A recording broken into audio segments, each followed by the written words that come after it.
हाय viewers, आज हम sir Alexander Fleming के बारे में पढ़ रहे हैं। ये हम मॉडर्न प्रोज एंड हीरोज़ का चैप्टर नंबर 13। इसकी ट्रांसलेशन के लिए मैं बुक एलाइड इंग्लिश की बुक का यूज़ कर रही हूँ और आज हम इसका थोड़ा सा मुख्तसर सा खुलासा पढ़ते हैं। पैट्रिक प्रिंगल का ये एक बहुत ही मालूमाती मजमून है। इसको लिखने वाले राइटर का नाम है पैट्रिक प्रिंगल। मुसन्निफ़ का कहना है कि जरासीम को पास्चर ने दरियाफ्त किया था और रेसिस ने इसे मार डाला।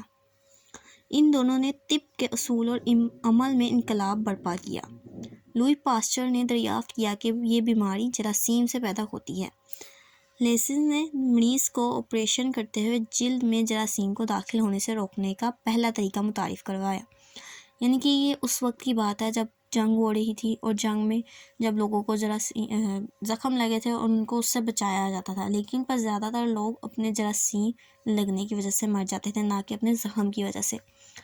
इसने अपने आलात को कार्बोलिक एसिड से जरासीम से पाक किया और कार्बोलिक एसिड का इस्तेमाल जरासीम को अपने हाथों और मरीज़ की जिल्द पर मारने के लिए किया, ताकि उस ज़ख़म को बंद करने या उसका इलाज करने से पहले उसका इस्तेमाल करें, उस ज़ख़म को अच्छी तरह साफ़ कर लें, उसके अंदर मज़ीद जरासीम ना जा सकें और वह मज़ीद ख़राब ना हो। इसे एंटीसेप्टिक तरीका कहा जाता है। एंटीसेप्टिक तरीका गालिब नहीं आ सका क्योंकि इसने जिस्म के खलियों को भी नुकसान पहुँचाया। बाद में जिस्म का दिफाई निज़ाम ल्यूकोसाइट्स दरियाफ्त हुआ। मसला कोई ऐसी चीज़ ढूंढना था जो ल्यूकोसाइट्स को नुकसान पहुंचाए बगैर, यानी कि इंसान के अंदर के जो सेल्स हैं उन्हें ना नुकसान पहुंचाए। ये जो तरीका था ये अंदर जाकर सेल्स को ख़त्म कर देता था। ये ना सिर्फ बीमारी से निजात दिलाता बल्कि हमारे जिस्म के सही सेल को भी ख़राब कर देता था। उनको नुकसान पहुंचाए बगैर जरासीम को मार डाले।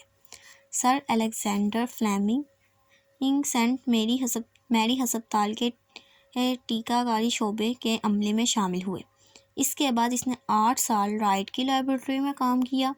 इसने हमला आवर बैक्टीरिया के खिलाफ लड़ाई में ल्यूकोसाइट्स की मदद के ज़रिए तलाश करने की कोशिश की। 1914 तक लिस्टर का एंटी मुख्तलिफ केमिकल्स के साथ तजुर्बात के लिए किए गए और एक बाद एक फैशन बन गया और इन्होंने अगले को रास्ता दिया। 37 साल की उम्र में फ्लेमिंग सेंट में मैरी के पास वापस गया और तहकीक जारी रखी और पेंसिलिन दरियाफ्त किया।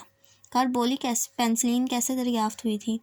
पेंसिलिन के बहुत ही ऐसी जगह से मिली थी जहाँ पे उसके मिलने का कोई भी अंदेशा या कोई भी अंदाज़ा नहीं लगा सकता था।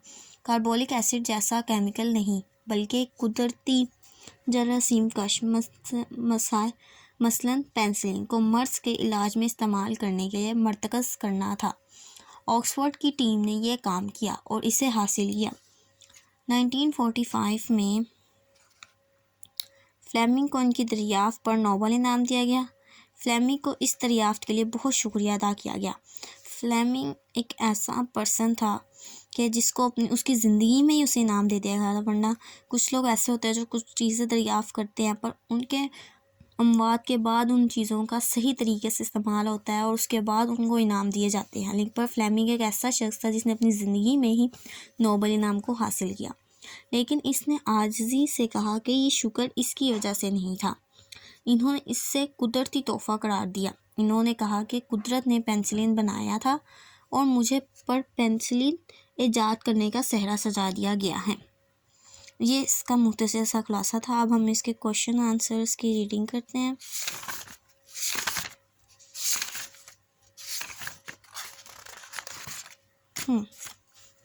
Who is the writer of essay sir Alexander Fleming? जैसे सबसे फर्स्ट लाइन में हमने सर अलेक्जेंडर फ्लेमिंग के एसे के राइटर के बारे में पढ़ा था। वो कौन था? वो था Patrick Pringle. Is the writer of the essay sir Alexander Fleming. What are antiseptics? Antiseptics क्या हैं? जर्म्स कैन बी किल्ड और डिस्ट्रॉय और पॉइजनड, किसी जहर या किसी भी चीज़ के ज़रिए, बाय यूजिंग सम केमिकल्स, थोड़े से केमिकल्स के ज़रिए, नाउ एज एंटीसेप्टिक, उसे एंटीसेप्टिक कहा जाता है जो जरासीम को मारने और तबाह करने के लिए इस्तेमाल हो। What is the antiseptics method? Antiseptic का तरीका क्या है? Antiseptic are the substance when are enter the body they kill the germs of disease that are harmful for the body, जो जरासीम को भी मारे और इंसानी जिस्म के लिए भी सही हो। What was the chief defect of the antiseptic method? The chief defect of the antiseptic method was that it not only destroy the germs, ये ना सिर्फ जरासीम को मारता है बट लेकिन also the white blood cells for the body, ये साथ साथ जिस्म के वाइट सेल्स को भी कम करता है, which are very important in the human body, जो इंसानी जिस्म के लिए बहुत ज़रूरी होते हैं। यानी कि ये हमें उस वक्त उन जरासीम से तो बचा लेता नहीं, पर हमारे वाइट सेल्स को भी ख़त्म करता है। What part is played by the white cells in the blood of a human body? The white blood cells of the body are to protect the body against disease. Describe how Fleming discovered penicillin. Fleming ने penicillin कैसे दरियाफ्त की? In 1922, Fleming was suffering from catarrh. He examined his own nasal secretions. He found a natural antiseptic produced by the body itself.